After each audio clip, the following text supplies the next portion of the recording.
আমি ফেল। কারে বদনা তুই ফেল করলো কৃষক রে? স্যার আমি ফেল করবো না কৃষক সেই কথা কন? আমি তো সারা বছর লেখাপড়া করার সময়ই পাই না।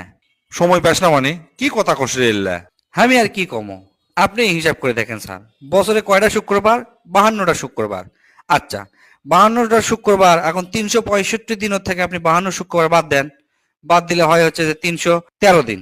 তারপর গ্রীষ্মকালে ছুটি থাকে, শীতকালে ছুটি থাকে, আবার বর্ষাকাল ছুটি থাকে। 10-12 দিন করে যদি ধরি, তাহলে ধরেন 45 থেকে 50 দিন।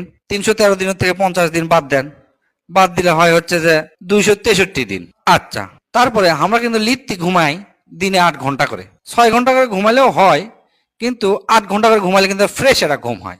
আচ্ছা, 8 ঘন্টা করে ধন্য, আমরা 365 দিনই যদি 8 ঘন্টা করে ঘুমাই, আর এই 8 ঘন্টা করে যদি হিসাব করি আমি, তাহলে বাদ যায় হচ্ছে 122 দিন। 263 দিনের থেকে এখন 122 দিন বাদ দেন, বাদ দিলে আর থাকে মাত্র হচ্ছে 141 দিন। তারপর আমরা তো ধরেন খেলাধুলা করি, লিত্তি যদি খেলি 1 ঘন্টা করে, তাহলে সারা বছর হিসাব করে দেখা যায় 15 দিন বাদ যাচ্ছে। 141 দিনের থেকে 15 দিন বাদ দিলে থাকে হচ্ছে 126 দিন। আমরা তো 3 বেলা খাই, 1 বেলা হাগি, গোসল করি, এই করি সেই করি, এল্লা করতেই দিনে কিন্তু 2 ঘন্টা করে চলে যায়। তো 2 ঘন্টা করে গেলে সারা বছরে যায় হচ্ছে 30 দিন। 126 দিনের থেকে 30 দিন বাদ দিলে থাকে মাত্র আর হচ্ছে 96 দিন। তারপর আমরা তো ধরেন সামাজিক জীব, একবারে তো চুপ করে থাকতে পারি না, এর সাথে গপ্প করি, ওর সাথে গপ্প করি, সারাদিন ধরে ধরেন 2-4-10 জনের সাথে কথা হয়। তো এই গপ্প যদি আমি ধরি দিনে 1 ঘন্টা করে, তাহলে সেটি যায় 15 দিন বাদ।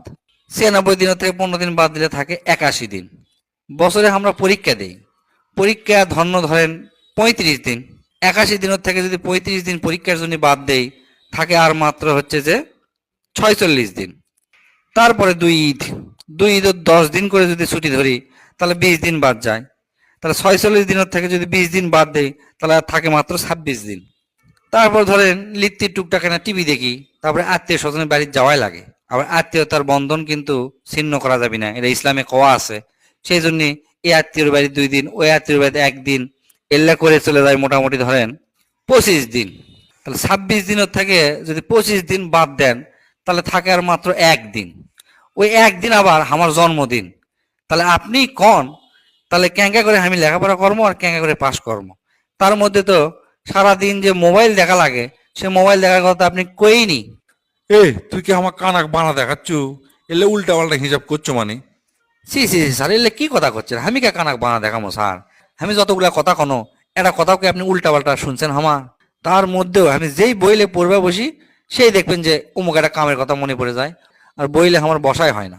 তাহলে পড়মো কখন, পরীক্ষা দিব কি, পাস করবো কি? কোন স্যার, আপনি মুখ খুলে কোন, আমি কিছু কবার চাচ্ছি না। বুঝছি, তোকে আর লেখাপড়া করার দরকার নাই। তুই এল্লা করেই খা, কাল থেকে তুই আর স্কুলে আসবি না। তোর মতো ছাত্র খাওয়ার দরকার নাই। আমার স্কুলের মান সম্মান সব নষ্ট হয়ে যাবে।